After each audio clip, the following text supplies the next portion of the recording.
রাষ্ট্রীয় সফরের পঞ্চম দিনে চীনের প্রেসিডেন্ট শি জিনপিং এর সঙ্গে বৈঠক করেছেন প্রধানমন্ত্রী শেখ হাসিনা।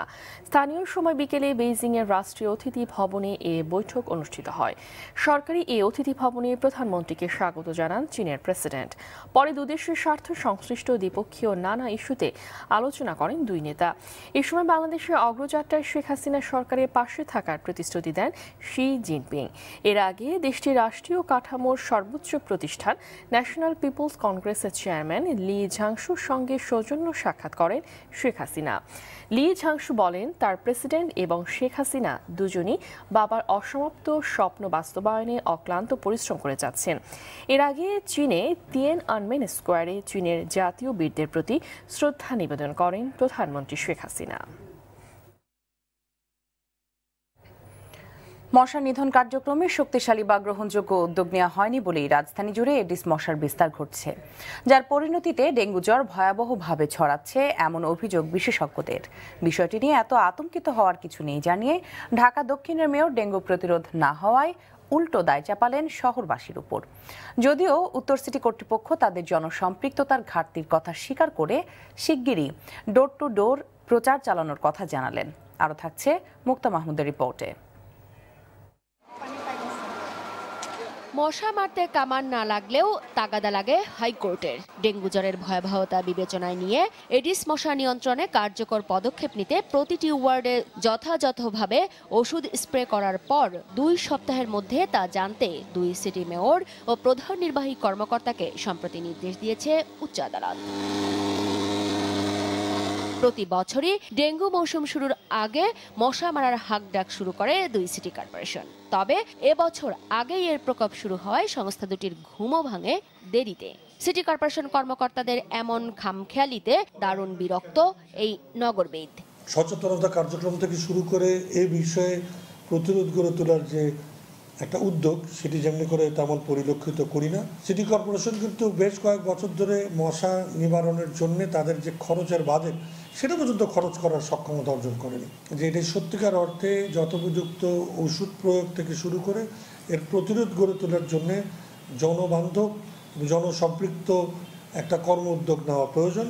ঢাকা উত্তর সিটি কর্পোরেশন ইকবাল হাবিবের অভিযোগ মাথা পেতে নিলেও বাস্তব ক্ষেত্রে হয়তো আমাদের একটু দেরি হতে পারে, বাট আমরা কিন্তু গতবারের প্রেডিকশনটা নিয়েই কিন্তু আমরা কাজ শুরু করেছি। এবং এবার যেহেতু একটু আবহাওয়াটা একটু ব্যতিক্রমী হয়ে যাচ্ছে এবং থেকে বৃষ্টি হচ্ছে, আমরা মনে করছি যে আবহাওয়া কিন্তু একটা ফ্যাক্টর হিসেবে কাজ করছে, যেটা কিন্তু আমাদের প্রেডিক্ট করার কোনো সুযোগ আমি মনে করি যে আমাদের সিটি কর্পোরেশনের নাই। বাসাবাড়িতে তো মনে করেন যে আমরা এখনো ওইভাবে জরিপ করতে পারছি না। আমরা এখন চেষ্টা করছি যে তাদেরকে এই যে জনসচেতনতা আছে সেটাকে আরো উদ্বুদ্ধ করার জন্য। দক্ষিণ তা মানতে রাজি না। ডেঙ্গু সম্পূর্ণভাবে নিয়ন্ত্রণে রয়েছে। চিকুনগুনিয়া এবার তেমন একটি দেখাই যায়নি। আতঙ্কিত হওয়ার মতো কোনো কারণ নেই। এখনই ডেঙ্গু জ্বর প্রতিরোধে ব্যবস্থা না নিলে ভবিষ্যতে পরিস্থিতি ভয়াবহ হতে পারে এমন আশঙ্কার কথা জানিয়ে মশা নিধনে 2 সিটি কর্পোরেশনকে সারা বছর সক্রিয় থাকার পরামর্শ দিলেন বিশেষজ্ঞরা। মুক্তা মাহমুদ, RTV, ঢাকা। ঈদুল আজহাকে সামনে রেখে কোরবানির পশু পালনে নানা প্রতিশ্রুতি নিচ্ছেন খামারিরা। ধর্মপ্রাণ মানুষ কোরবানির জন্য পছন্দের পশু বেছে নেয় বরাবরের মতো চলছে পশু মোটা তাজা করার প্রক্রিয়া। আগের কয়েক বছরের মতো এবছরও ভারতীয় গরু আনার ক্ষেত্রে কড়াকড়ি থাকার খবরে বেশ স্বস্তিতে আছেন খামারিরা। কোরবানির পশু পালন নিয়ে সোহেল রানা ধারাবাহিক রিপোর্টের প্রথম পর্ব, ক্যামেরায় ছিলেন নাজমুল হোসেন সাইমন। সামর্থ্যবান মুসলমানদের পশু কুরবানি ঈদুল আজহার অবিচ্ছেদ্য অংশ। কুরবানির জন্য প্রায় সব মুসলমানেরই তাই পছন্দের তালিকায় থাকে ভালো একটি পশু। এ চাহিদার কথা মাথায় রেখেই বিশেষ করে গরুকে ক্রেতার চোখে ভালো দেখানোর চেষ্টা থাকে খামারিদের মধ্যে। এরই পদ্ধতি হিসেবে তারা বেছে নেন মোটাতাজাকরণকে। মোটাতাজাকরণের আধুনিক পদ্ধতি ব্যবহার করায় মাত্র 8 থেকে 10 মাসেই রুগ্ন পশুকে করা হচ্ছে হৃষ্টপুষ্ট। ব্রাহ্মা, দেশি ষাঁড়, নেপালি, রাজস্থানী, ফ্রিজিয়ান, অস্ট্রেলিয়ান গরু মোটাতাজাকরণ পদ্ধতিতে খুব কম সময়ে ওজন হচ্ছে প্রায় 1 টন। প্রথম যখন নিয়ে আসছি তখন আমাদের এই শেরখান আমাদের প্রায় হাজার ছিল, এখন প্রায় 2000-এর কাছাকাছি। স্বাভাবিক বলতে আমাদের মাসে একবার 15 দিন পর পর আমার ওজন দেওয়া হয়। আমার কাছে বলদ আছে, উলবাড়ি সার আছে, শিববি সার যাকে বলে, রাজস্থানী আছে, ভুটান, নেপালি সার আছে, গির। এসব পশুপালনে ঘাসের চেয়ে দানাদার খাবার বেশি ব্যবহার করছেন খামারিরা। প্রতিদিন 3 বার গোসল করানো সহ দেয়া হচ্ছে বাতাস। তার খাবারের মধ্যে মনে করেন গম ভুসি, বুট ভুসি, ডাবলি ভুসি, মুসুরি। এসব কারণে পশুপালনে খরচ বাড়ছে বলে জানালেন খামারিরা। যদি ইন্ডিয়ার থেকে গরু না আসে তাহলে আমরা প্রচুর লাভবান হতে পারবো, আর যদি ইন্ডিয়ার থেকে গরু আসে তাহলে আমরা লাভবান বেশি হতে পারবো না, লস হয়ে যাবে আমাদের। পশু বিশেষজ্ঞরা জানালেন দানাদার খাবারের চেয়ে ঘাস খাওয়ালে পশুপালনে খরচ কম হবে। খামারি যে দামে গরু কিনেছে তার ফিড কস্ট মিলে 20% প্রফিট করলেই এনাফ, কিন্তু আমাদের খামারের চাই ডাবল, ট্রিপল। তো এইটাই হলো মানে অসুস্থ প্রতিযোগিতা। আমাদের প্রোডাকশন কস্ট কমে আনতে হবে ম্যানেজমেন্ট প্র্যাকটিস দিয়ে। ম্যানেজমেন্ট প্র্যাকটিস যত ভালো করবেন কষ্ট তো কমে আসবে। এবারের ঈদে অবৈধ পথে ভারতীয় পশু আসা বন্ধ থাকলে বিক্রেতারা লাভবান হবেন বলে জানালেন পশু সংশ্লিষ্টরা।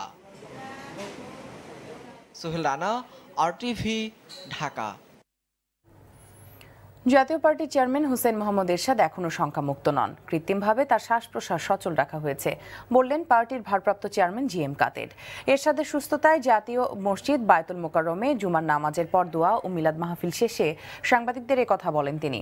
তার রক্তের ক্রিয়েটিনের মাত্রা অস্বাভাবিক হারে বেড়েছে। এ অবস্থায় তার বিদেশ নেওয়া ঝুঁকিপূর্ণ বলে ডাক্তার জানিয়েছে বলে জানান তিনি। দেশবাসীর কাছে দোয়া চেয়েছেন GM কাদের।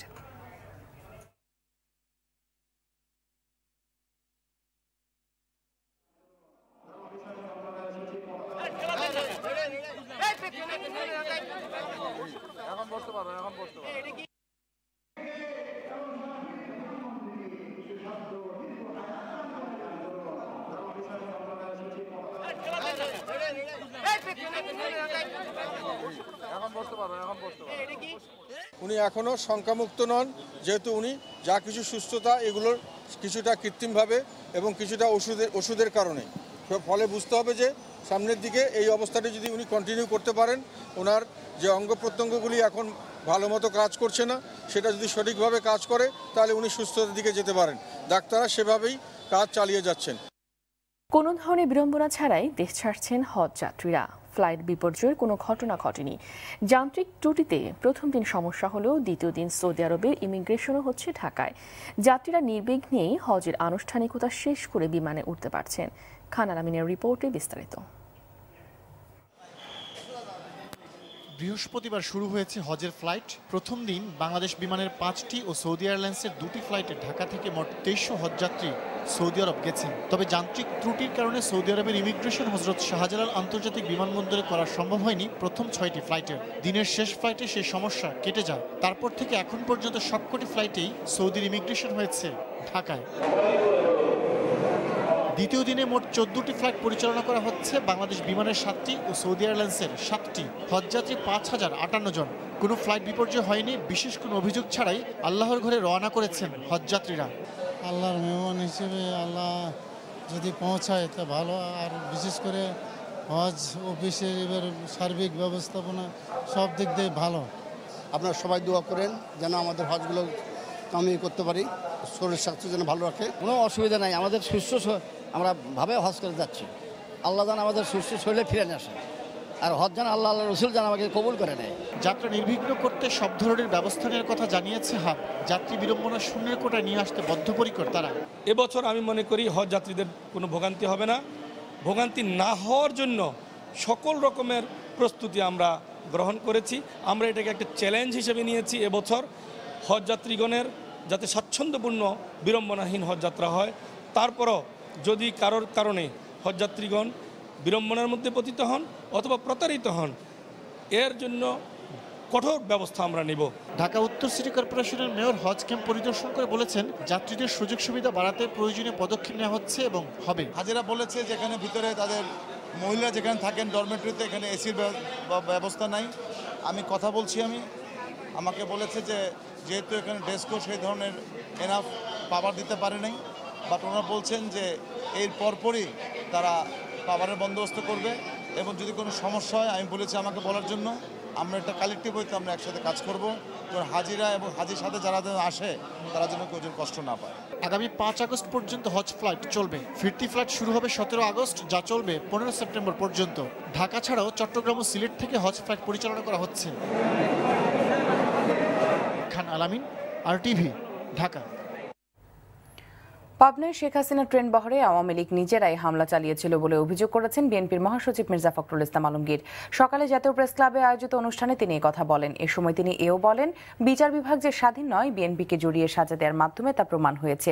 বেগম জিয়ার মুক্তি আইনি লড়াইয়ের মাধ্যমে নয়, জনগণকে সম্পৃক্ত করে গণ আন্দোলনের মাধ্যমে করা হবে বলেও জানান তিনি। লুটপাট করে ক্ষমতাসীনদের পকেট ভারী করার জন্যই গ্যাসের দাম বাড়ানো হয়েছে বলে অভিযোগ করেন মির্জা ফখরুল।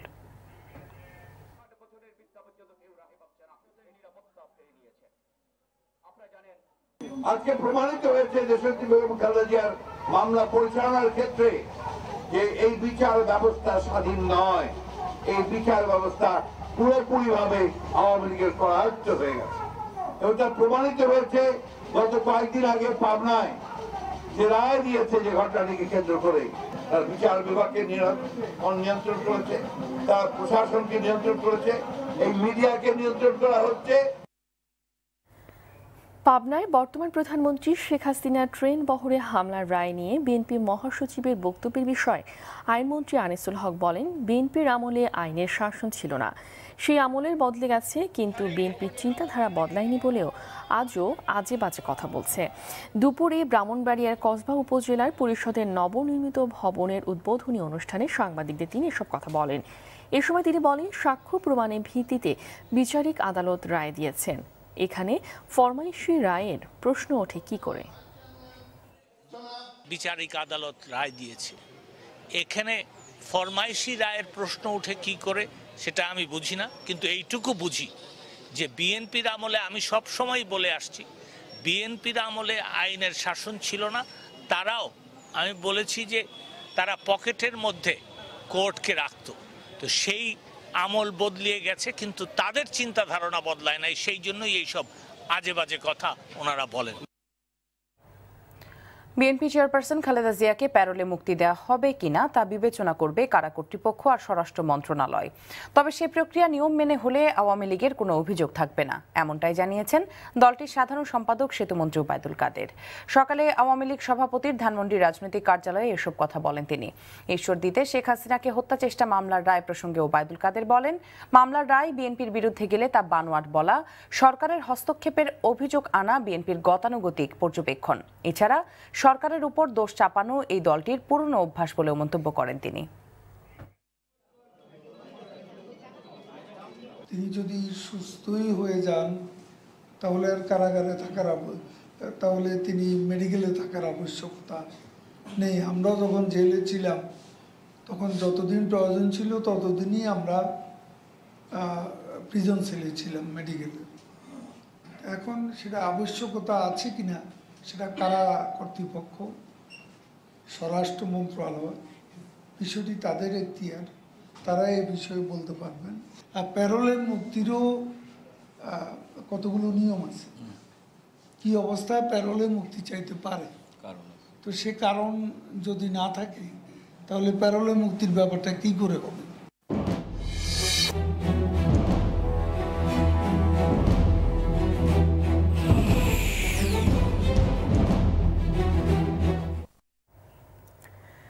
রাজধানীর গোপীবাগে নেই স্থায়ী কোনো বাজার। বারবার উচ্ছেদ করা হলেও দোকানদাররা বসে রেললাইনের দুপাশে ঝুঁকি নিয়ে, তাই স্থায়ী একটি বাজার চান এলাকাবাসী। সেই সঙ্গে রেলওয়ের বেষ্টনী দেওয়া জায়গা থেকে চলাচলের জন্য কয়েক ফুট ছেড়ে দেওয়ার দাবি জানিয়েছেন স্থানীয়রা। শাহাবুদ্দিন শিহাবের রিপোর্ট। পদ্মা সেতুতে সংযোগের জন্য ঢাকা নারায়ণগঞ্জ রেল লাইন বরাবর শুরু হয়েছে কাজ, তাই কমলাপুর থেকে রেল লাইনের দুপাশে রেলওয়ের জমি দখলমুক্ত করা হয়েছে। নির্মাণ কাজের জন্য কমলাপুর টিটিপাড়া বস্তি থেকে স্বামীবাগ পর্যন্ত জমি দখলমুক্ত করেছে রেলওয়ে। এতে রেলওয়ের পূর্ব পাশের চলাচলের রাস্তা সংকুচিত হওয়ায় স্থানীয়রা কয়েক ফুট জায়গা ছেড়ে দেওয়ার দাবি জানিয়েছেন। আরো কিছু জায়গা ছোট করে কাজটা করতে পারতো, আমরা অনেক আকুতি মিনতি করছি, আমাদের কথা শুনে নেই। এখানে কিছুদিন আগে মানুষ মারা গেছে, লাশটা নিতে পারেনি। গুপিবাগ, স্বামীবাগ, KM দাস লেন ও রামকৃষ্ণ মিশন রোড নিয়ে রাজধানীর ৩৯ নম্বর ওয়ার্ড। কয়েক লাখ জনসংখ্যার ওয়ার্ডটিতে নেই কোনো বৈধ বাজার। অনেক বছর ধরে রেল লাইনের দুপাশে রেলওয়ের জমিতে অবৈধ বাজার বসছে। বাজারটি রেলওয়ে কর্তৃপক্ষ অনেকবার উচ্ছেদ করেছে। সবশেষ পদ্মা সেতু প্রকল্পের কাজ উপলক্ষে উচ্ছেদের পর জীবিকার তাগিদে আবারও কাঁটাতারের বেড়ার ভেতর বাজার বসাচ্ছেন দোকানদাররা। সরকার যদি আমাদের এখন এখান থেকে তুলে দিয়ে অন্য যদি ব্যবস্থা করতে পারে তাহলে সেই জায়গায় যে আমরা রাস্তায় নেবো আর কি। তাই বৈধ কোন স্থানে স্থায়ী বাজার নির্মাণের দাবি এলাকাবাসীর। এখানে একটা ভালো বাজার নাই, ভালো স্থায়ী বাজার নাই, তারপরে আপনার কমিউনিটি সেন্টার নাই, তারপরে আপনার বাচ্চাদের জন্য খেলার মাঠ নাই, পর্যাপ্ত পরিমাণে রাস্তাঘাট নাই, মানুষ চলাচল করবে যে, এইগুলি আমাদের সমস্যা। নানা সীমাবদ্ধতা সত্ত্বেও সমস্যাগুলো সমাধানের আশ্বাস দিলেন স্থানীয় ওয়ার্ড কাউন্সিলর। ওদের কাজটা ওরা তার কাটার বেড়া দিতেছে, ওদের কাজটার পরে আবার আমরা আবার সেইভাবে রাস্তা করে নেব। গুইবাগ বাজার, সেই বাজারে জায়গা কিছু আছে, ওইটার মধ্যে আমরা চিন্তা করতেছি ওইটার মধ্যে বহুতলা বিশিষ্ট একটা বাজার করব। এলাকার সব সমস্যার দ্রুত সমাধান হবে এমন প্রত্যাশা স্থানীয়দের। শাহাবুদ্দিন শিহাব, RTV, ঢাকা। দ্বিতীয়বারের মতো মার্কেন্টাইল ব্যাংক লিমিটেডের চেয়ারম্যান হলেন আলহাজ মোর্শেদ আলম এমপি। সম্প্রতি ব্যাংকের পরিচালনা পর্ষদের ৩৪৪তম সভায় সর্বসম্মতিক্রমে তাকে চেয়ারম্যান নির্বাচিত করা হয়। আলহাজ মোর্শেদ আলম বেসরকারি টেলিভিশন চ্যানেল RTVর চেয়ারম্যান। মার্কেন্টাইল ব্যাংকের চেয়ারম্যান নির্বাচিত হওয়ায় তাকে শুভেচ্ছা জানান RTVর কর্মকর্তা কর্মচারীরা। গতকাল বিকেলে তিনি কারণ বাজারে চ্যানেলের প্রধান কার্যালয়ে আসলে শুভেচ্ছা জানানো হয়। আলহাজ মোর্শেদ আলম ১০ম ও একাদশ জাতীয় নির্বাচনে নোয়াখালী ২ আসন থেকে বিপুল ভোটে সংসদ সদস্য নির্বাচিত হন।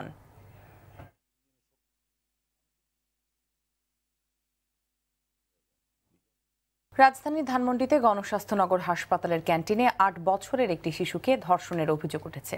এই ঘটনায় অভিযুক্ত ১৫-১৬ বছরের যুবক রায়হানকে আটক করেছে পুলিশ। বৃহস্পতিবার বিকেলে এই ঘটনা ঘটে। ধানমন্ডি থানার উপপরিদর্শক মোশাররফ হোসেন জানান, শিশুটির মা ওই হাসপাতালে চাকরি করেন। ডিউটির সময় মেয়েটিকে সঙ্গে করে নিয়ে যান। বিকেলে হাসপাতালটির ক্যান্টিন বয় রায়হান শিশুটিকে মোবাইল দেওয়ার প্রলোভন দেখিয়ে জেনারেটর রুমে নিয়ে গিয়ে ধর্ষণ করে। পরে শিশুটি চিৎকার দিলে সেখানে থাকা লোকজন টের পেয়ে শিশুটিকে উদ্ধার করে এবং রায়হানকে আটক করে পুলিশে দেয়। শিশুটিকে ঢাকা মেডিকেল কলেজ হাসপাতালে ভর্তি করা হয়েছে।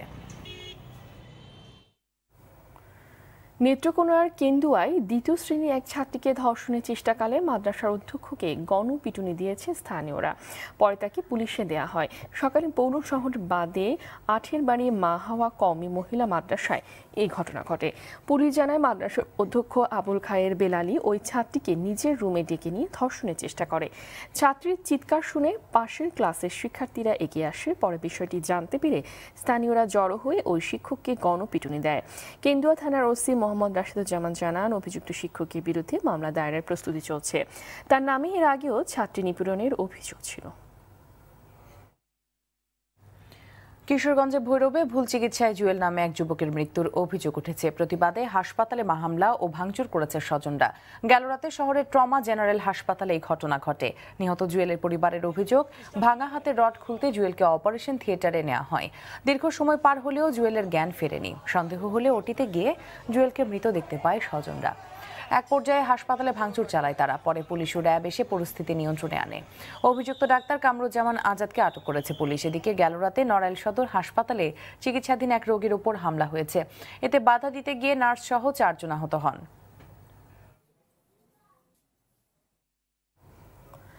রিফাত শরীফ হত্যায় জড়িত থাকার কথা স্বীকার করে জবানবন্দি দিয়েছে মামলার 4 নম্বর আসামি চন্দন ও 9 নম্বর আসামি হাসান। গতকাল সন্ধ্যার পর বরগুনার senior judicial magistrate Gazi Sirajul ইসলামের আদালতে তারা জবানবন্দি দেয়। মামলায় তদন্তকারী কর্মকর্তা বরগুনা থানার পরিদর্শক তদন্ত হুমায়ুন কবির এর তথ্য জানান। এর আগে মামলার এজাহারভুক্ত 11 নম্বর আসামি অলি ও তানভীরও 164 ধারায় জবানবন্দি দিয়েছে। এই নিয়ে 4 জন আসামি রিফাত হত্যার দায় স্বীকার করে জবানবন্দি দিল। এ মামলায় এখন পর্যন্ত 10 জনকে গ্রেফতার করেছে পুলিশ। প্রধান আসামি নয়ন বন্ড পুলিশের সঙ্গে বন্দুকযুদ্ধে নিহত হয়েছে। নারায়ণগঞ্জের সোনারগাঁওয়ে বাস চাপায় মা মেয়ে সহ ৩ নারী নিহত হয়েছেন। গেল রাতে ঢাকা সিলেট মহাসড়কে উপজেলার কাঁচপুর মোড়ে এই দুর্ঘটনা ঘটে। এ সময় আহত হন আরও ৩ জন। প্রত্যক্ষদর্শীরা জানায়, রথযাত্রা শেষে দল বেঁধে রাস্তা পার হওয়ার সময় সিলেটগামী রাসেল পরিবহনের একটি যাত্রীবাহী বাস নিয়ন্ত্রণ হারিয়ে তাদের চাপা দেয়। আহতদের গুরুতর অবস্থায় স্থানীয় হাসপাতালে ভর্তি করা হয়েছে। এদিকে যশোরের রাজাপুরে কাভার্ড ভ্যান ও ট্রাকের মুখোমুখি সংঘর্ষে কাভার্ড ভ্যান চালক মারা গেছেন।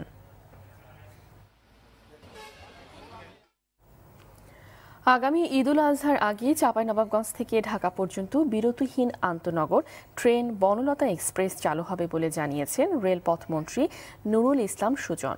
সকালে চাঁপাইনবাবগঞ্জ সোনা মসজিদ স্থলবন্দরের রেলপথ সম্প্রসারণ প্রকল্প ও চাঁপাইনবাবগঞ্জ রেল স্টেশন পরিদর্শনকালে এসব কথা বলেন তিনি।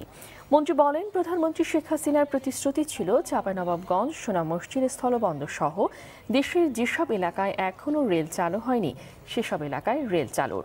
তাই দ্রুততম সময়ে রেলপথ চালু করার উদ্যোগ নেওয়া হয়েছে।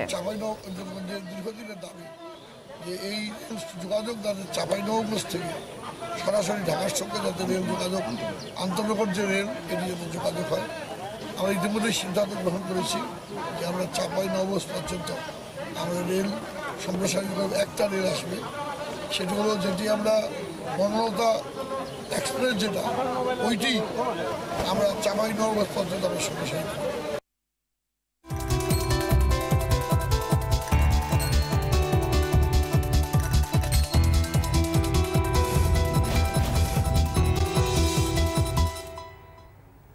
মধুমতি ব্যাংক বাণিজ্য সংবাদ। বাজারে বেশিরভাগ নিত্যপণ্যের দামই বেড়েছে। বেশি বেড়েছে মাছ ও ডিমে, তবে স্থিতিশীল রয়েছে চালের বাজার। রাজধানী বাজার ঘুরে এসে বিস্তারিত জানাচ্ছেন মাশায়েল অমি। সরবরাহ কম থাকার অজুহাতে মাছের বাজার চলছে অস্থিরতা। সপ্তাহের ব্যবধানে বেড়েছে ছোট বড় প্রায় সব ধরনের মাছের দাম। বর্তমানে মাছের আমদানি কম, যেই জায়গায় মাছটা ধরে ওই জায়গায় মাছ এখন নাই। 1 কেজি মাছে 100 টাকা 50 টাকা বাড়ছে। যেরকম পাবদা আগে নিয়েছি 350 টাকা, এখন তো 600 টাকা কেজি। রোজার মাস গত হওয়ার পরও মাস পেরুলেও চড়া গরুর মাংস ও খাসির বাজার। 550 টাকায় গরু আর খাসির মাংস বিক্রি হচ্ছে 800 টাকায়। বেড়েছে ব্রয়লার মুরগির দামও। খাসির গোস 800 টাকা কেজি। এখন তো অনুষ্ঠান চলতেছে, তার কারণে দাম বেশি। গেছে কালকে থেকে আজকে কেজিতে 5 টাকা, ব্রয়লারটা একটু বেশি। গেছে কালকে আমরা 25 টাকা বিক্রি করছি, আজকে 30 টাকা বিক্রি। এদিকে মাছ মাংসের বিকল্প হিসেবে অনেকে ডিমের দিকে ঝুঁকলেও অস্বস্তি সেখানেও। প্রতি হালি ডিম বিক্রি হচ্ছে 38 টাকায়। কিছুটা বাড়তি সবজির বাজারও। মধ্যবিত্ত আছে বা একেবারে নিম্ন শ্রেণীর আছে, তাদের জন্য তো ডিমটাই আসলে আমাদের একান্ত দরকার, কিন্তু এটা খুবই একটা আমাদের ক্রয় ক্ষমতার মাঝে নাই এখন। ডিমের দাম বাড়ার কারণ হলো মুরগি, আগে যে পুরনো মুরগি ছিল এই মুরগি বাদ দিয়ে নতুন মুরগি ফার্মে উঠেছে। টমেটোর দাম বাড়তি, কালকে থেকে আজকে 10 টাকা কেজি বাড়তি। তারপরে শসাটা গেছে সপ্তাহ থেকে এই সপ্তাহে 20 টাকা করে বাড়তি। গেছে সপ্তাহ থেকে এই সপ্তাহে সব সবজির দাম বেশি। আপনার দুন্দুল চলতেছে 40 টাকা, চিচিঙ্গে চলতেছে 40-35 টাকা, আর উস্তা চলতেছে 40 টাকা। দাম বেশি মনে হচ্ছে কারণ আমি কারণ বাজার থেকে প্রায় বাজার করি। আজকে আমার তুলনামূলকভাবে দাম অনেক বেশি মনে হচ্ছে। বেশিরভাগ নিত্যপণ্যের দাম বাড়লেও অনেকটা স্থিতিশীল চালের বাজার। বিক্রি হচ্ছে আগের দামেই। মাশায়েল আলমী, RTV, ঢাকা। অনুষ্ঠিত হলো হেলথ ইনফরমেটিক্স বিভাগের ক্যারিয়ার সেমিনার। সকালে Bangladesh university of health science ক্যাম্পাসের অডিটোরিয়ামে এই সেমিনার অনুষ্ঠিত হয়। নতুন প্রজন্মের কাছে জাতীয় উন্নয়ন এবং ডিজিটাল স্বাস্থ্য সেবা সম্পর্কে আগ্রহী এবং পেশা নির্বাচনে আলোকপাত করেন বক্তারা। অনুষ্ঠানে স্বাস্থ্য ও পরিবার কল্যাণ অধিদপ্তরের মহাপরিচালক অধ্যাপক AK আজাদ এবং ইউনিভার্সিটি অফ হেলথ সায়েন্সের ঊর্ধ্বতন কর্মকর্তারা উপস্থিত ছিলেন।